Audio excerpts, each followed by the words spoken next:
मैं ये कह रहा हूँ कि इस डिस्कोर्स के आप कितने नजदीक पा रहे हैं। एक नेशनल डिस्कोर्स मैंने छेड़ा है हाँ, एंड वो क्राइम फ्री भारत को जमीन पे उतारने के लिए the discourse is very very important. हाँ।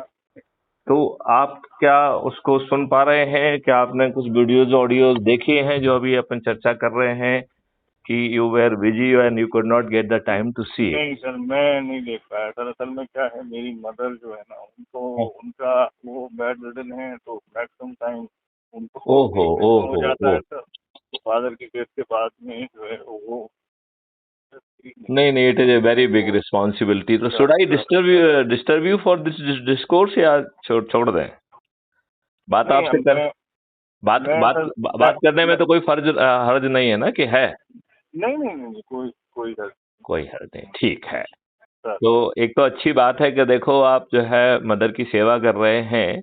वैसे सर तो भगवान मदर हाँ हाँ बीमार ना हो ये ज्यादा अच्छा है, लेकिन उनको अपन अपनी पूरी सेवा करके जो पुण्य कमाना है और जो एक अपना समर्पण होता है माता पिता का, जी वो जी जी उसका इजहार हम कर पाए, ये जी बड़ी बात है। सर। अच्छा, तो चलो मैं थोड़ा सा आपको ब्रीफ करता हूँ, ठीक है ना? सर सर देखिए, क्राइम फ्री भारत के बारे में आप काफी समय से जुड़े हुए हाँ हाँ हैं जी हाँ और आपको वो 5 सर्टेनिटी मालूम है जिसमें सर। कि अ, हम कह रहे हैं कि बिना थाने जाए आपकी एफआईआर, अच्छी एफआईआर दर्ज होगी। हम्म, दूसरी बात ये भी कही जा रही है कि यदि कोई गलत एफआईआर करेगा तो उसी सर्टेनिटी से उसको प्रोसिक्यूट किया जाएगा, है ना? सर तीसरी बात सर ये कही जा रही है कि क्राइम फ्री भारत का technology system sir will identify कि आप साक्ष्य कहाँ बैठे हो सकते हैं और उन सब साक्ष्यों को टेक्नोलॉजी के माध्यम से कलेक्ट करने में पुलिस ऑफिसर, जो कि ऑर्डिनरी पुलिस ऑफिसर है, उसकी मदद करते हुए उसे डेट टाइम और लोकेशन के साथ जो है लॉक करते हुए हैश वैल्यू से लॉक करके और उसे एक इनफॉलिबल और अकाट साक्ष्य बनाया जाए, ठीक है ना? जी और वो साक्ष्य साइमल्टेनियसली पुलिस और कोर्ट को परोसा जाए, जिससे कि जो है selective hiding is not possible, right? तीसरा जो है कि अभी हमारी मेन प्रॉब्लम है कि अ, जिस पे कि हम डिस्कोर्स करना चाहते हैं, क्राइम फ्री भारत पे कम डिस्कोर्स है, उस कॉन्सेप्ट पे ज्यादा डिस्कोर्स है। बेसिकली मेरे ख्याल से क्राइम फ्री भारत पे चर्चा करने के लिए भी उस डिस्कोर्स पे बात करना थोड़ा सा जरूरी हो गया है। जी सवाल ये उठता है कि to what extent you feel कि आप स्वतंत्र हैं। मेरा जो अभी एक्सपीरियंस है और जो मैं महसूस कर रहा हूँ, और मैं ये महसूस कर रहा हूँ कि अभी भी हम गुलाम हैं। केवल एक पोजीशन में फर्क आया है कि चूंकि ट्रांसफर ऑफ पावर हो गया है और उस ट्रांसफर ऑफ पावर में भी ढेर सारा षड्यंत्र है और हमारा स्टेटस पहले प्योर गुलाम का था, अब वो वोट देने वाला गुलाम बन गया है। इस एक ब्रॉड स्टेटमेंट है। इस स्टेटमेंट से आप कहां तक सहमत होते हुए दिख रहे हैं? फिर नहीं तो मैं मैं उसको एक्सप्लेन करूंगा कि मैं क्यों क्यों जो मैं मैं कह रहा हूं वो कैसे सही है, वो मैं बताऊंगा। आपका खुद का जो है ना, what is your first reaction to this statement? मैं बिल्कुल आपकी बात से सहमत हूँ। और बल्कि मैं छोटा सा एग्जांपल को करना चाहूँगा हाँ हाँ। कि जब मैं इंग्लैंड गया था एक इंटरनेशनल सेमिनार में, हम्म। क्राइम सीन के ऊपर सेमिनार था, नॉर्थ ईस्ट इंग्लैंड में, durham काउंटी। ओके। वहाँ से मैं ओपन टिकट लेके गया था, थोड़ी सस्ती फ्लाइट से गया था उस ट्रिप से। हाँ हाँ। तो जब वापसी जा रहा था तो वहाँ रीज़न ऐसा था कि टिकट्स अवेलेबल नहीं। तो मेरा जो कोर्स डायरेक्टर था, मिस्टर पीटर, हम्म कि आज भी मैंने कहा कि आप कुछ मदद कर दीजिए, नहीं तो मुझे इतने समय लंदन में कहाँ रहूँगा। He said, hmm "Go to the chief of the police hmm and मैं उनके साथ में गया। मुझे उनसे रिक्वेस्ट करके देख लीजिए, आप भी करिए, मैं भी करता हूँ। तो मैं हम्म उनके जब कमरे में गया तो वो अपनी चेयर से उठ के खड़े हुए, उन्होंने हाथ मिलाया मुझसे। हम्म बाद में मुझे सीट ऑफर करी, जब मैं बैठ गया तब वो बैठे। हम्म फिर उन्होंने मेरी प्रॉब्लम सुनी। बोला कि यहाँ आप जो इंडिया का कॉन्सेप्ट लेके आते हैं पुलिस ऑफिसर का, हम हम्म यहाँ पर आपके यहाँ स्टेट मूवीज होती हैं वहाँ आपको टिकट आसानी से तुरंत अवेलेबल करा देती है। यहाँ थिएटर्स जो है ज़्यादा पॉपुलर हैं। यहाँ हमारा जो है ये भी नहीं है कि हम आउट ऑफ द वे आपको टिकट यहाँ पर अरेंज करा दें थिएटर्स पे। फिर की चांस की बात है कि जो उद्योग का जो चीज है वो मेरा लाजमी का है, तो उससे रिक्वेस्ट करता हूँ और आप भी रिक्वेस्ट करते हो। उस समय मोबाइल होते नहीं थे, सब लैंडलाइन होते थे। उन्होंने बात मैंने भी रिक्वेस्ट किया।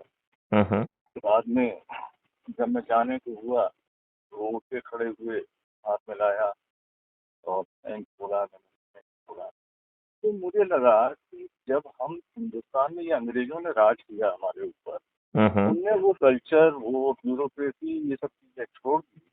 लेकिन आज हमारे यहाँ किसी सीनियर ऑफिसर के पास हम जाएं तो पर्ची मिलती है, तो के पास टाइम होगा तो बात करेगा, नहीं होगा तो करेगा, तो वो घंटों वेट करते हैं। जो चीजें वो हमको यानी इस तरीके की चीजें जो सिखा के गए वो उनने छोड़ दी।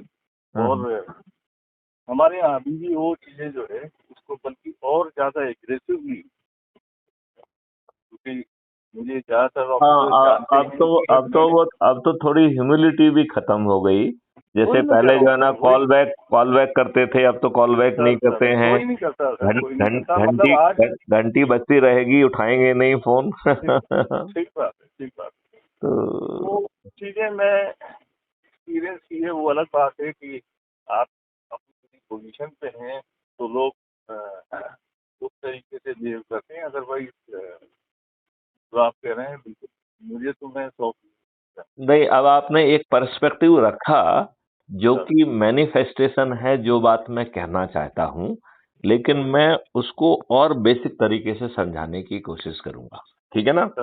देखो, सबसे पहली बात तो ये है कि आपको कोई आजादी दी नहीं गई। There was a transfer of power, right? और ये ट्रांसफर ऑफ पावर ब्रिटिश में एक एक्ट पारित किया गया ब्रिटेन में, ब्रिटिश पार्लियामेंट में 17 जुलाई को, राइट? और 18 जुलाई को उसे क्वीन की एसेंट मिली। इस एक्ट का नाम है इंडिया इंडिपेंडेंस एक्ट 1947 और ये 17 जुलाई को पास हुआ। ठीक है ना? और सही मायने में देखा जाए तो इस एक्ट में इंडिपेंडेंस वर्ड का केवल टाइटल में यूज किया गया है, अदरवाइज इंडिपेंडेंस वर्ड का पूरे एक्ट में और कहीं उल्लेख नहीं है, राइट? और this act was a transfer of power under the British dominion, right? अब सवाल उठा कि अंग्रेजों ने किसको पावर ट्रांसफर किया, तो they had selected Jawaharlal Nehru as the person to whom he intended to transfer power, right? अब वर्किंग कमेटी में उसे 0 वोट मिल गया। Then things had to be manipulated and making use of the Gandhi and Edwina and everybody, and finally 0 vote पाने वाला working committee का भी president बन गया और देश का प्राइम मिनिस्टर भी बन गया, राइट? तो ये सत्ता जो है देखा जाए तो एक षड्यंत्र के तहत एक व्यक्ति को ट्रांसफर की गई, and it was not done in a democratic process, क्योंकि डेमोक्रेटिक प्रोसेस में तो जो है सरदार पटेल को 12 वोट मिले थे, और है कि नहीं, राइट? अब जो है जब एक व्यक्ति जो कि पॉपुलर नहीं है, जनता ने उसे नहीं चुना है, तो वो अंग्रेजों की मेहरबानी पे ज्यादा आश्रित रहा, राइट? तो उसने जो है अंग्रेजों को न केवल उपकृत किया, लॉर्ड माउंटबेटन 1950 तक गवर्नर जनरल ऑफ इंडिया बने रहे, जबकि पाकिस्तान जैसे छोटे देश ने ऐसी गलती नहीं की। ठीक है ना? हमारे तीनों जो है ना आर्म्ड कमांडर भी जो है अंग्रेजों के ही बने रहे, और उन्होंने उस दौरान जो कि बड़ा क्रिटिकल पीरियड था, उसमें उन्होंने बहुत सारा जो है ना हमको इन्फ्लुएंस किया, and we were literally governed by the strategic interest of the England, right? अब आप ये देखिए, ये तो है सामने जो दिख रहा है। मैं आपको कुछ ऐसे तथ्य बताता हूं जो आपको 99% है कि आपको नहीं मालूम होंगे, ठीक है ना। एक उस समय इंटीग्रेटेड आर्म्ड फोर्स का जो कमांडर था, he was a English man, जिसका नाम था आचिन लेक, क्लॉड आचिन लेक। आपने नाम सुना है क्या? नहीं सुना होगा, ये बड़ा he was the integrated commander of armed forces, right, of India, right. अब उस समय जो है इतने बगावती तेवर थे कि मिलिट्री इंटेलिजेंस एंड इस क्लॉड आचिन लेक ने कई पत्र जो है उस समय के वायसराय मिस्टर बॉबिल को लिखे, राइट, और ये बताने की कोशिश की कि हालात जमीन पर बहुत ही नाजुक है और बुरी स्थिति में हम हैं, और आपसे अनुरोध है कि आजाद हिंद फौज का ट्रायल जो है ड्रॉप कर दीजिए, नहीं तो अंग्रेजों को भागने का मौका नहीं मिलेगा।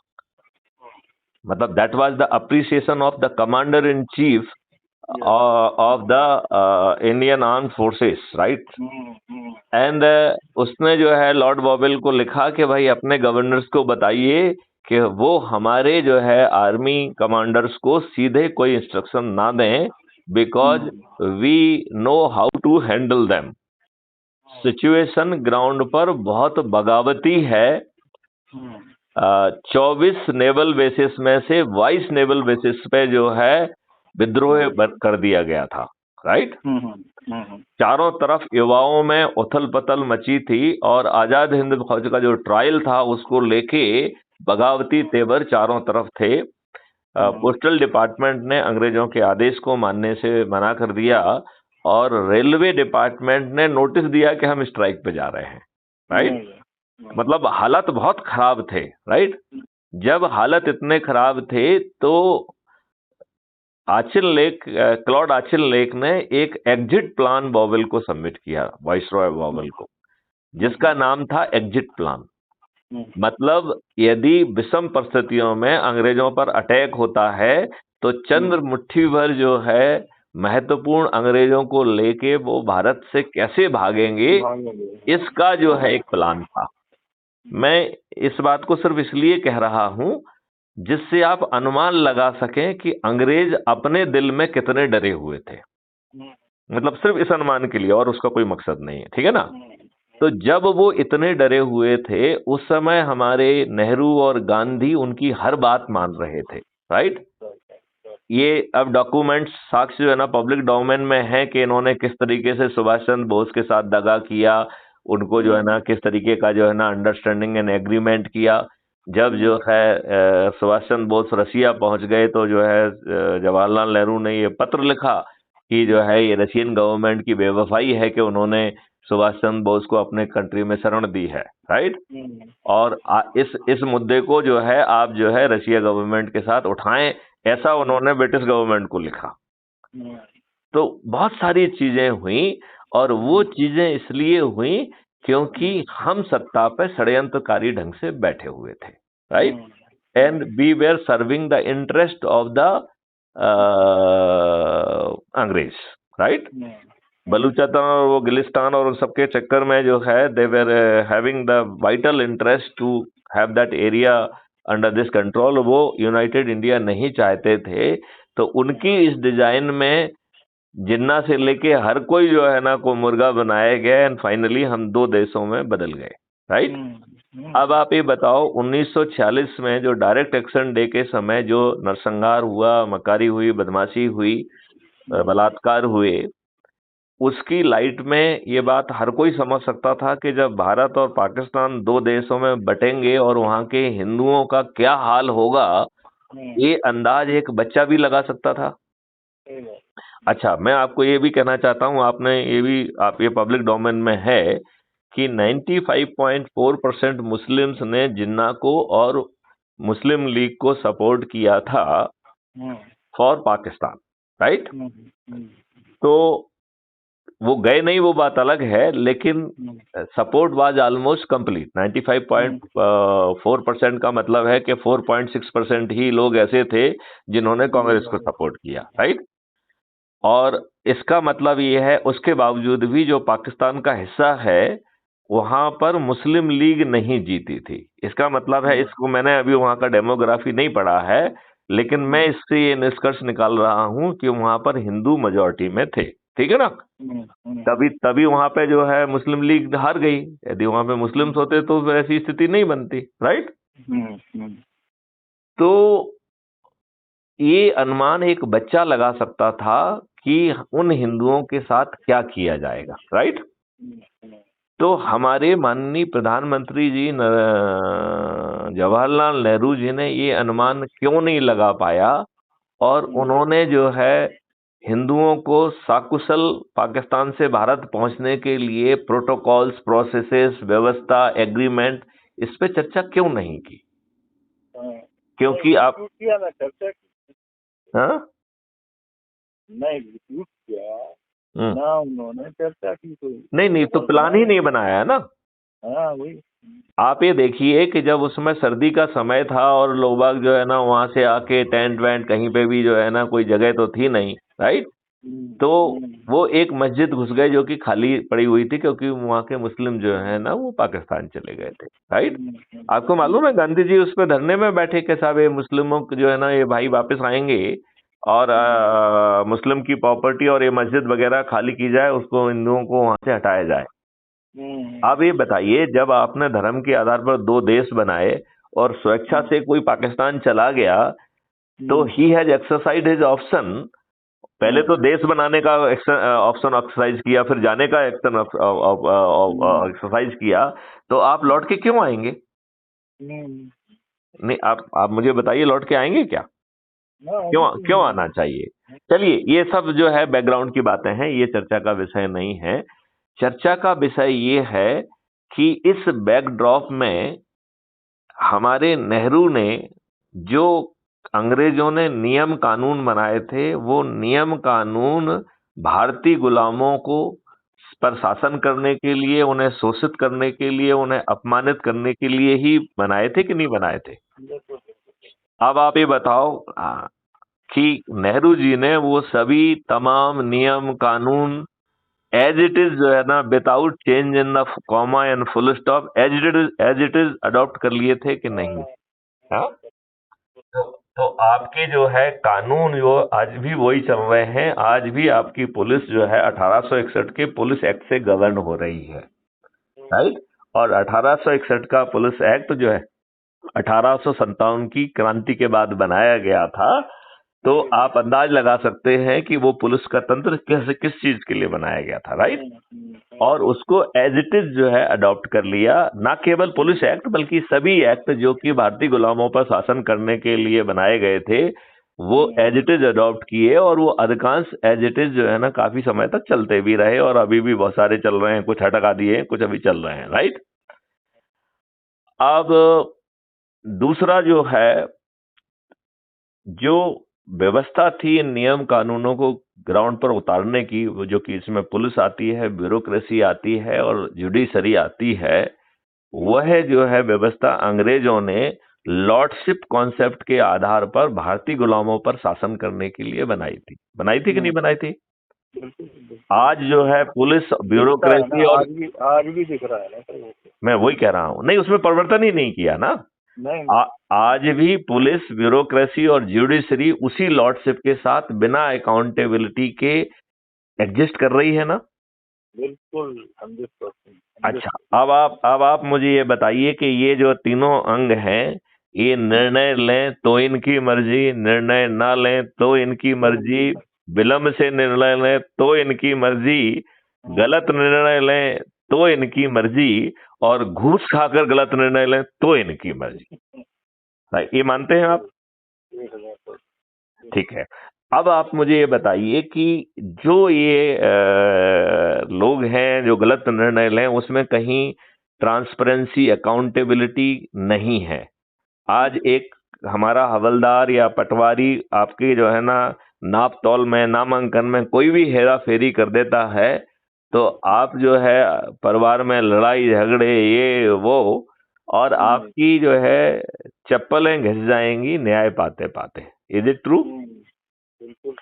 तो आपकी दो व्यवस्थाएं, क्या कह रहे हैं? मैंने कहा ये तो सबसे ऑब्वियस है सर, ये तो बिल्कुल ऑब्वियस। ठीक है, तो इसका मतलब है दो चीजें ऑब्वियस हैं।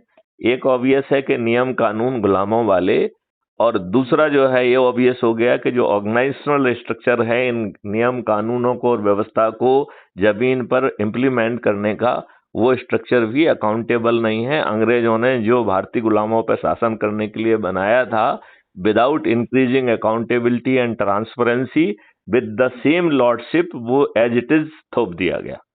Do you agree with this? बिल्कुल बिल्कुल। अब आता है ऊपर का टॉप लेवल, जिसको आप राजनीतिक स्ट्रक्चर कहते हैं, ठीक है ना, जिसको आप वोट दे के चुनते हैं, राइट। तो ये स्ट्रक्चर जो है पीपल्स रिप्रेजेंटेटिव एक्ट 1951 के तहत लाया गया, और उस सिस्टम को जानबूझ के दुष्टतापूर्वक गलत लाया गया, जिससे जो पॉलिटिकल पार्टी हैं उन पर कोई लगाम नहीं कसी गई। उस एक्ट में कोई डेमोक्रेटिक प्रावधान नहीं किए गए। उस एक्ट में ये पार्टियां राष्ट्रीय रहेंगी, इनके कौन से कंडक्ट जो है ना डूज जो है ना होंगे, कौन से डोंट्स होंगे, किन कंडक्ट के करने पर ये पॉलिटिकल पार्टियां जो है ना विलुप्त हो जाएंगी, इनके लोगों को जो है ना जेल भेजा जाएगा, ऐसा कोई जो है ना प्रावधान उस एक्ट में नहीं किया गया। उसका कारण है कि आज हमारे जो है राजनीतिक पार्टियां प्राइवेट कंपनियां और प्राइवेट पार्टियां बन गई हैं, जहां एक जो है मुख्यमंत्री यदि जेल जाता है तो वो अपनी ही पार्टी के दूसरे वरिष्ठ सदस्यों पर विश्वास ना करके अपनी अनपढ़ और गमार पत्नी को जो है ना मुख्यमंत्री की कमान सौंपता है। ये तो इतिहास गवाह है इस बात का, इसमें तो कोई वाली बात है नहीं, है कि नहीं? सब सामने है सर, सब सामने है, ठीक है ना। अब आप ये मुझे बताइए कि ये जो पॉलिटिकल पार्टी हैं, ये आपके ऊपर प्रजातंत्र के नाम पर किसको थोप रही हैं? तो ये टिकट बांटेंगी, वही तो जीतेगा। तो टिकट ही किनको बांट रही हैं? जो ज्यादा पैसा दे उसको टिकट दे देती है, ठीक है ना।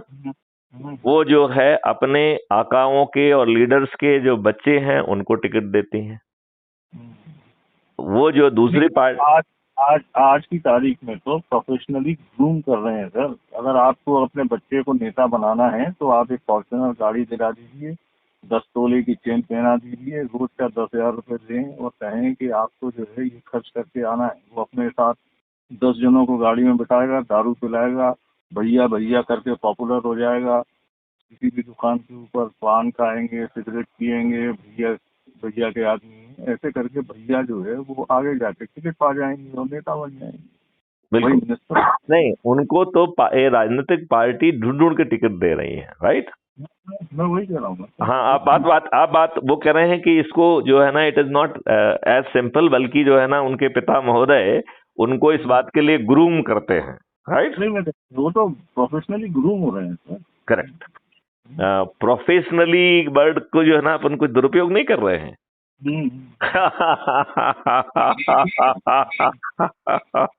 अच्छा, अब जो दूसरी पार्टी के लोग अपने लाभ के लिए इनके पास आते हैं, उन्हें फूल मालाएं पहनाते हैं और उनको टिकट भी देते हैं, ठीक है ना।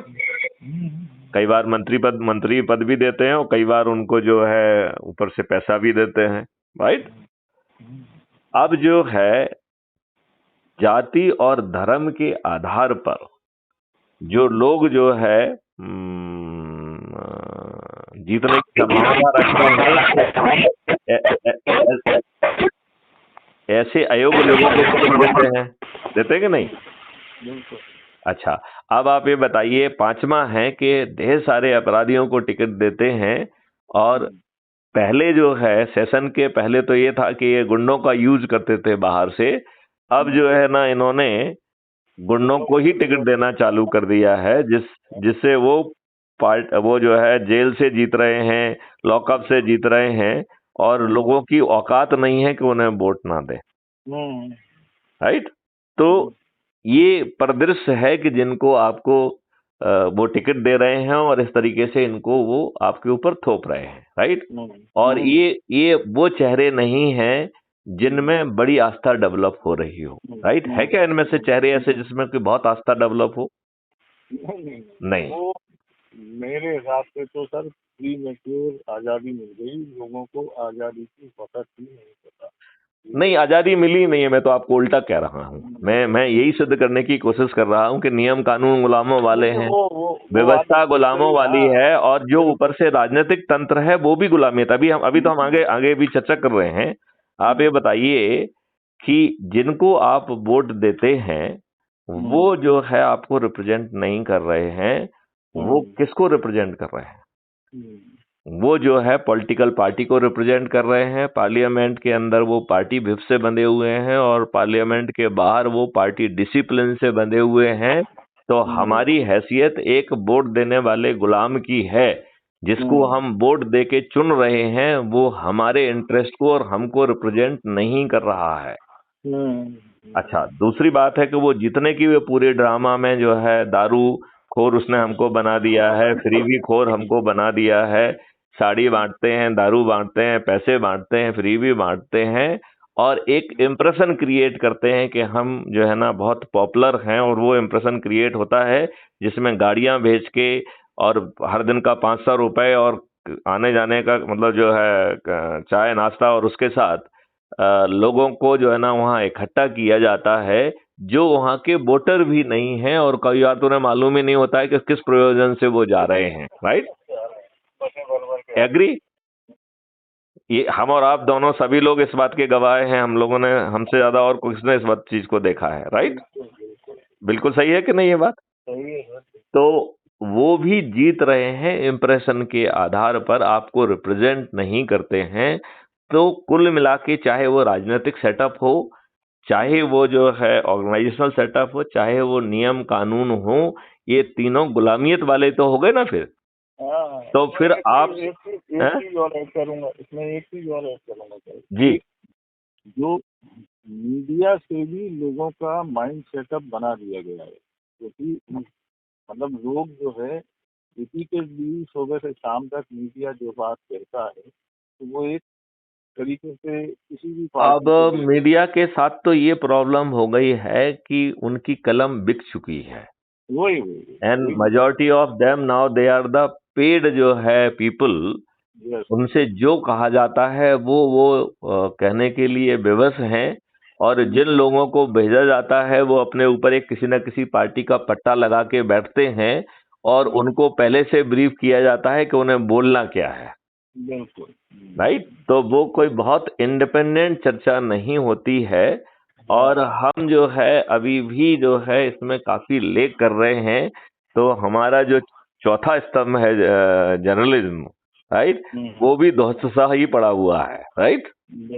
तो कुल मिला के एक फ्रॉड हो गया है, और हम में से कोई भी इस बात को ठीक ढंग से नहीं समझ रहा है, नहीं कह रहा है कि हमें इन तीनों व्यवस्थाओं में परिवर्तन करते हुए एक सही आजादी जमीन पर स्थापित करना चाहिए। और जो गड़बड़ियां और चारों तरफ जो है ना भ्रष्टाचार, मक्कारी, बदमाशी हो गई हैं, उससे अब 75 साल के बाद तो मुक्ति मिलना चाहिए। मिलना चाहिए कि नहीं मिलना चाहिए? तो इसके लिए हमने जो है एक एनर्जी का कॉन्सेप्ट बनाया है। तो मैं आपको रिंग बैक करता हूं इस पे, इसके बाद उस पर चर्चा करेंगे। ठीक है? ओके, जय हिंद, जय भारत।